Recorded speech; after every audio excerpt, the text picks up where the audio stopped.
First, we would like to say our condolences. Ndinoti nematambudziko kunemi hama dzedu ndozoti makarasikirwa naodikanwe pamoyo makarasikirwawo nehama dzenyu nekuda kwecorona third wave and vanhu vakawanda vari kufa mufunge zvenyu and you guys you have to stay safe.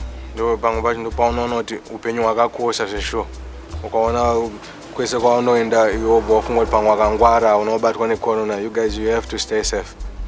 Ndosaka muri kuona kuti tiri kurilisa zvishoma because vamwe vedu tiri kufesa ma-personal problems mukurarama. Vamwe vedu vari kufirwa nowadikanwe pamoyo tese vari ngoshaya hama dziri ngoshaya saka pamwe pacho zvinoti attack emotionally hence pamwe pacho hauzokwanisi kutoshanda kana kutouyawo kubasa kwacho unenge wakutotya kuti pamwe ungatozozadza vamwe vese dzimwe dzimba dzatinoshutira wakabatwa necorona saka hazvinenge zvisaite kuti tiende ikoko tinoshutira ndosaka mukutoona tiri kunonokalilisa but really we apologize and you guys have to stay safe. Vanhu vari kufa ndoziva but you have to stay safe and be strong always. Okay, so I'm just going to add a few things.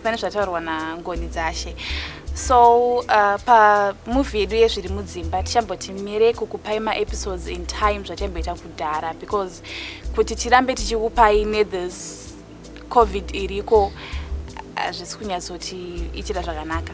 Even kwatiri kuitira kwacho ka achichaita kuti tirambe tichingoenda because of ma-curfews and all. So for now we're going to be giving you some skits. Ma-skits aya tiri kukupai anenge akasiyana nemovie yeZviri Mudzimba. And tichakuitira iwo imwe season ekuya tiri kuita for now. Yeah, I think sometime nayo ichauya muchaiona kana yauya. So what's important for you guys to do is you should just mask up always, stay safe and stay protected. And abasa nokunzwisisa please don't forget to